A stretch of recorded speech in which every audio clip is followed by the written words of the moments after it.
8ই আগস্টে ম্যান্ডেট নেওয়ার কথা। রাজনৈতিক দলগুলো যারা ডক্টর ইউনূসকে সাপোর্ট করেছে তারা তখনও কোনো রাজনৈতিক দল না, ছাত্ররা সম্মুখভাগে ছিল আমাদের, আমরা অস্বীকার করি না। তারা নিয়েছে এবং রাজনৈতিক দলগুলো সমস্যারে কিন্তু বলে নাই। নাম্বার 1, তারা চুপ থেকেছে। অনেক সময় মৌনতাই সম্মতির লক্ষণ। ঠিক আছে, দেশটা চরম ক্রাইসিস, 3 দিন দেশে সরকার নাই।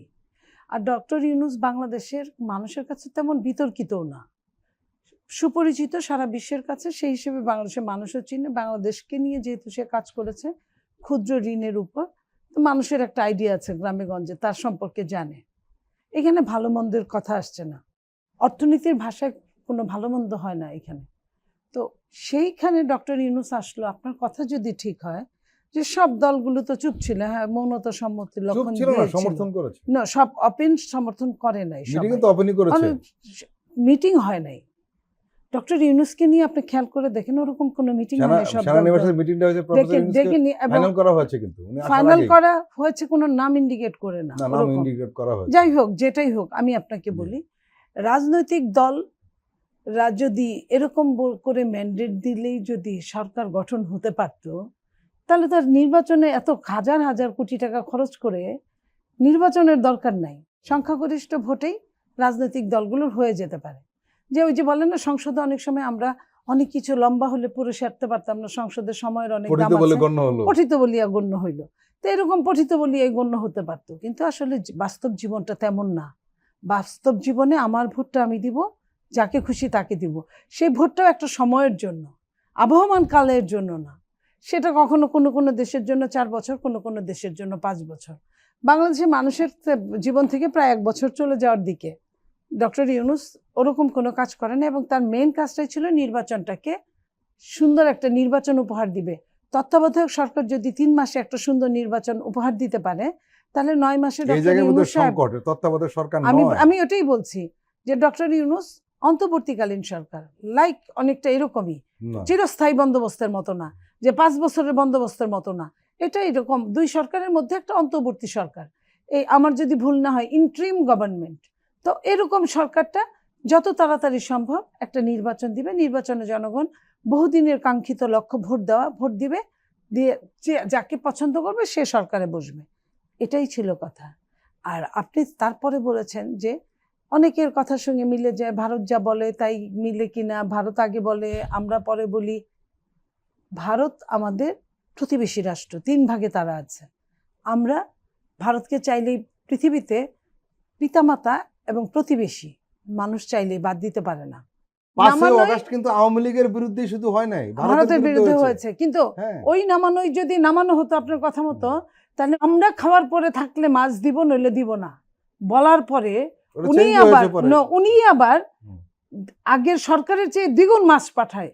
আমাদের ছেলে মেয়ের কাছে এখনো পাঙ্গাস মাছই জাতীয় মাছ, ইলিশ মাছের নাম তারা ভুলেই গেছে। তারপরে আমি আরো বলি, যদি তাই হতো, আমাদের প্রধান উপদেষ্টা উনি অনেক কাঠখড় পুড়িয়ে মোদির সঙ্গে দেখা করার জন্য ব্যাংককে এত তোষামোদি করতেন না। সেইখানে এবং এত তোষামোদি আমাদের, আপনি খেয়াল করেন আমাদের পক্ষে কয়জন ছিল ওইখানে, সবই কিন্তু ভারতের লোকজন বসা ছিল। আমরা যে রুমটা দেখেছি, আমরা ওইখান থেকেই বুঝতে পারি যে ওই আয়োজনটা ভারতের ছিল। তারপরেও কিন্তু আমরা কাঙ্ক্ষিত কোনো ফলাফল পাইনি। আমাদের ট্রান্সশিপমেন্ট বাতিল করা হয়েছে, আমাদের অনেক কিছুই বাতিলের মধ্যে আছে। নীলুফার চৌধুরী মনি, ভূ রাজনৈতিক আমাদের একটু বোঝা দরকার। 1 নম্বর হলো আপনি বলেন ট্রান্সশিপমেন্ট বাতিল করেছে, আপনি কি জানেন? ওইটার পরে আমি শেষ করতে দিই, এতে আমাদের সমস্যাটা কি? কোনো সমস্যা আমাদের কোনোই সমস্যা নাই, আর সব বাতিল হলেও সমস্যা নাই। প্রতিবেশীর সঙ্গে কথা বলেন না, তারা কি চলে না? অবশ্যই চলে। আমি বলছি আমাদের কোনো সমস্যা নাই, কিন্তু আমি ভাত খাই, এই এক কথা সারা বিশ্বের মানুষই কিন্তু বলে। যে রুটি খায়, রুটির কথা বলে, এটা কিন্তু ইউনিভার্সাল ট্রুথ। না খাইলে তার জীবন চলবে না। যে মাংস খায় সে ওইটার কথা বলে। এই সরকারকে ইন্ডিয়ার প্রতি নত জানুনি কি? আমি বলি ইন্ডিয়া যে কথাটা বলে, আমি ভাত খাই, লাইক আমি ইলেকশন দিতে হবে, দেওয়া উচিত। এর আগে তো দরকার পড়ে নাই, 5 বছর পর পর ইলেকশন হয়েছে, লোক দেখানো, এবং ইন্ডিয়া তাদেরকেই সাপোর্ট করছে। এটা আপনাকে বুঝে নিতে হবে। এখন ওরা মনে করছে যে এদের চেয়ে বেটার যে কোনো ইলেক্টেড সরকার আসুক, বাট আমার জন্য তো ইলেকশনটা খুবই জরুরি। কে বললো? ইন্ডিয়া বললো না, আমেরিকা বললো না, রাশিয়া বললো না, আপনার বললো, সৌদি বললো, সেটা কিন্তু আমার কথা না।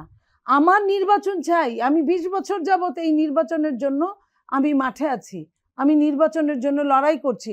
আমি একটা ভালো নির্বাচন যদি 24শে জানুয়ারিতে হতো, তাহলে কিন্তু 5ই আগস্টের জন্ম হতো না। এটা কিন্তু বাংলা ভাষার কথা। প্রত্যাশা করছে যে আওয়ামী লীগ সুষ্ঠু নির্বাচন দিবে, এইটাই। তাহলে আমি নির্বাচন চাওয়ার জন্যই তো আমার এত কিছু, তাহলে আমি কেন নির্বাচন চাবো না? রাজনৈতিক বিভ্রান্তি ছিল। এই শেখ হাসিনার কাছে তত্ত্বাবধায়ক সরকার চাওয়া, নির্বাচন চাওয়া, এটা ভুল ছিল। আপনি এটা তো বলার অপেক্ষা রাখে না।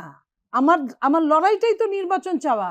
এখন যদি ভারত, পাকিস্তান আরো কেউ চায়, আমার তো বলার কিছু নেই, বরং একটা যোগ হইলেও কোনো লাভ নাই, যোগ না হইলেও কোনো লস নাই।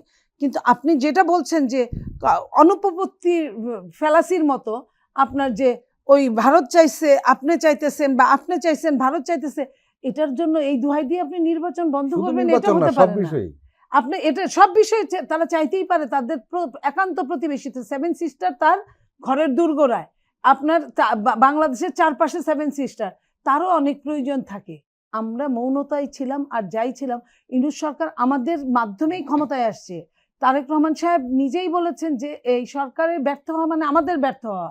আমরা চাই সর্বোচ্চকরণে এই সরকার সফল হোক, কিন্তু তারপরেও যদি ব্যর্থ হয় তাহলে আমরা দায় নিতে পারি না। কারণ এটা বলার কারণ যে তুমি আমাকে ডাকবা না, শুনবা না, আমি যেটা বলবো তার উল্টাটা করলে ব্যর্থ হইলে তোমার তো অভিজ্ঞতা নাই, সেটার জন্য আমাদের দায় নেই। কারণ আমরা তো বলতেছি, তাই ইউনূস সরকার তো আমাদের শত্রু না। আপনি কেন জোর করে শত্রু বানাচ্ছেন? আমরা ইউনূস সরকারের মাধ্যমে, আন্ডারেও না, মাধ্যমে একটা সুন্দর নির্বাচন চাই, যেটা উনি দিতে ব্যর্থ হচ্ছেন, এবং উনি এই ব্যাপারে মুখ খুলছেন না। যেটা খুলছেন এটাকে মুখ খোলা বলে না, এটাকে অনেকটা দূরে নিয়ে একটা ঢিল দেওয়া কথা বলছেন, ওইখান থেকে আবার বারবার আপনার সুইং করছেন। এই সুইং করাটা কিন্তু জাতির জন্য মানে দুর্ভাগ্যজনক, শুধু দুঃখজনক না, দুর্ভাগ্যজনক। কারণ নির্বাচন না হলে ইউনূস সরকার এই যে কথাটা আপনি রনির সঙ্গে বললেন, যে এই যে দেশে বিদেশে যে এই জিনিসগুলো চলে যাচ্ছে, এটা নির্বাচিত সরকারের একটা আপনার দায়বদ্ধতা থাকে। নির্বাচিত সরকার আপনার এটা নিয়ে আলোচনা করে, যেটা তারেক রহমান সাহেব বলেছেন যে এটা একমাত্র পারে নির্বাচিত সরকার, এটা তারা পারে না। এই যে তাদের কাছে সর্বোচ্চ ক্ষমতার অধিকারী তারা, এটা আমি কোনোভাবেই বিশ্বাস করি না। একটা ইন্টারিম গভর্নমেন্ট কখনোই সব কাজ করতে পারে না, যেটা জনগণের ভোটে আপনার অর্জিত সরকার যেটা করতে পারে। তাও আপনি দেখেন, শেখ হাসিনা যখন এই দেশ ছেড়ে পালিয়ে চলে গেল, তখন কিন্তু মোদি কিন্তু একটা বৈঠক ডাকলেন সব দলকে নিয়ে, ডেকে কিন্তু সেখানে পাশ করিয়ে নিলেন শেখ হাসিনাকে রাখতে দেওয়া হবে কিনা। সেটা কিন্তু মোদি ইচ্ছা করলে চাইলেই পারতেন, কিন্তু তা করেন নাই। এটাই হচ্ছে আপনার সংসদীয় সরকার বা আপনার জনগণের সরকার, এইটুক করতে পারে। তারপরেও সে কিন্তু তার নিরঙ্কুশ ক্ষমতার ব্যবহার করে সে করে নাই, অপব্যবহার করে সেটাও করে নাই। সে সবাইকে সম্মান করেছে এই জায়গাটায়। বাংলাদেশের এই সরকার তার মিনিমাম কিছু করে নাই। বিদেশের এতগুলো কথা হচ্ছে বা হয়ে গেছে বা চলে গেছে বা দিয়েছে, এই ধরনের অনেক রকম কথা হচ্ছে। উনি বলেছেন কি, এইসব আলোচনার পরে, সমালোচনার পরে, যখন সব দল মিলে এটা নিয়ে অনেক কথা হচ্ছে, তখন উনি বলেছেন সবাইকে বুঝাতে হবে, আমরা বুঝাবো, আমরা যে কোনো ভাবে এত বড় ডিল আমরা হাতছাড়া করতে পারি না। উনি এই মুহূর্তে সরকারে আছেন, মনে করতে পারেন যে সব ফকফকা আমি দেখতেছি, যা এটা সবার জন্য সব ফকফকা হয় না। 15.5 বছরের পরে শেখ হাসিনাকে কিন্তু এক কাপড়ে পালিয়ে যেতে হয়েছে। এই যে ফকফকা যে হয় না, তো ইউনূস সাহেবের তো জনগণের ম্যান্ডেটটাও নাই, তাহলে তার কি অবস্থা হবে, এটাও যেন উনি ওনার ওয়েল উইশার হিসেবে আমরা বলছি, আমরা ওনার শত্রু না।